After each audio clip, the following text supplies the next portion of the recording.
Good morning, Chairman Nadler, and Ranking Member Collins, and the members of the committee. As you know, in May 2017, the Acting Attorney General asked me to serve as special counsel. I undertook that role because I believed that it was of paramount interest to the nation to determine whether a foreign adversary had interfered in the presidential election. As the Acting Attorney General said at the time, the appointment was necessary in order for the American people to have full confidence in the outcome.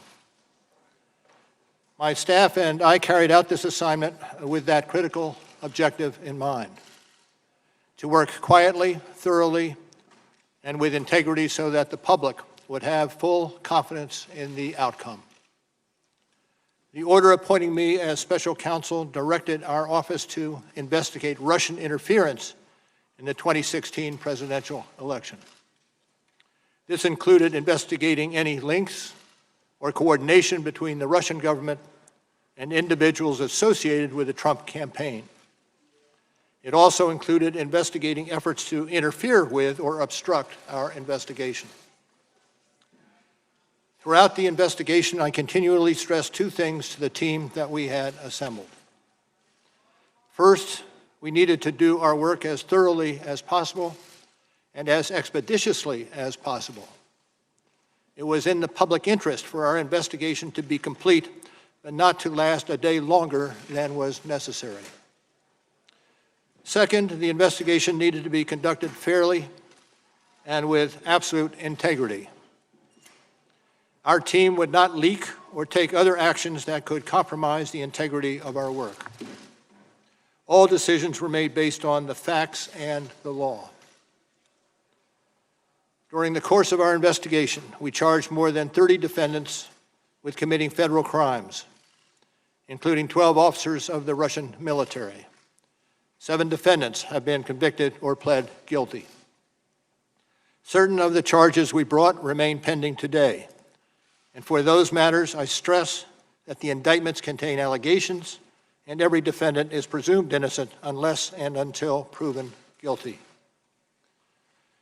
In addition to the criminal charges we brought, as required by Justice Department regulations, we submitted a confidential report to the Attorney General at the conclusion of our investigation. The report set forth the results of our work and the reasons for our charging and declination decisions. The Attorney General later made the report largely public. As you know, I made a few limited remarks about our report when we closed the special counsel's office in May of this year. But there are certain points that bear emphasis. First, our investigation found that the Russian government interfered in our election in sweeping and systematic fashion. Second, the investigation did not establish that members of the Trump campaign conspired with the Russian government in its election interference activities. We did not address collusion, which is not a legal term. Rather, we focused on whether the evidence was sufficient to charge any member of the campaign with taking part in a criminal conspiracy, and it was not. Third, our investigation of efforts to obstruct the investigation and lie to investigators was of critical importance. Obstruction of justice strikes at the core of the government's effort to find the truth and to hold wrongdoers accountable. Finally, as described in Volume 2 of our report, we investigated a series of actions by the President towards the investigation. Based on Justice Department policy and principles of fairness, we decided we would not make a determination as to whether the President committed a crime. That was our decision then, and it remains our decision today. Let me say a further word about my appearance today. It is unusual for a prosecutor to testify about a criminal investigation. And given my role as a prosecutor, there are reasons why my testimony will necessarily be limited. First, public testimony could affect several ongoing matters.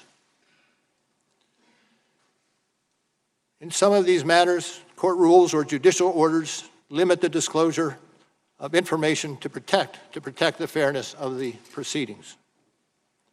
And consistent with long-standing Justice Department policy, it would be inappropriate for me to comment in any way that could affect an ongoing matter. Second, the Justice Department has asserted privileges concerning investigative information and decisions, ongoing matters within the Justice Department, and deliberations within our office. These are Justice Department privileges that I will respect.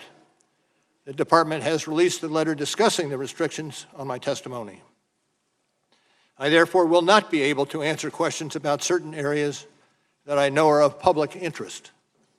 For example, I am unable to address questions about the initial opening of the FBI's Russia investigation, which occurred months before my appointment, or matters related to the so-called Steele dossier. These matters are subject of ongoing review by the Department. Any questions on these topics should therefore be directed to the FBI or the Justice Department. As I explained when we closed the Special Counsel's office in May, our report contains our findings and analysis and the reasons for the decisions we made. We conducted an extensive investigation over 2 years. In writing the report, we stated the results of our investigation with precision. We scrutinized every word. I do not intend to summarize or describe the results of our work in a different way in the course of my testimony today. And as I said on May 29th, the report is my testimony, and I will stay within that text. And as I stated in May, I will not comment on the actions of the Attorney General or of Congress. I was appointed as a prosecutor, and I intend to adhere to that role and to the Department standards that govern it. I'll be joined today by Deputy Special Counsel Aaron Zebley. Mr. Zebley has extensive experience as a federal prosecutor and at the FBI, where he served as my Chief of Staff. And Mr. Zebley was responsible for the day-to-day oversight of the investigations conducted by our office. Now, I also want to again say thank you to the attorneys, the FBI agents, the analysts, the professional staff who helped us conduct this investigation in a fair and independent manner. These individuals who spent nearly 2 years of working on this matter were of the highest integrity. And let me say one more thing. Over the course of my career, I have seen a number of challenges to our democracy. The Russian government's effort to interfere in our election is among the most serious. And as I said on May 29th, this deserves the attention of every American. Thank you, Mr. Chairman.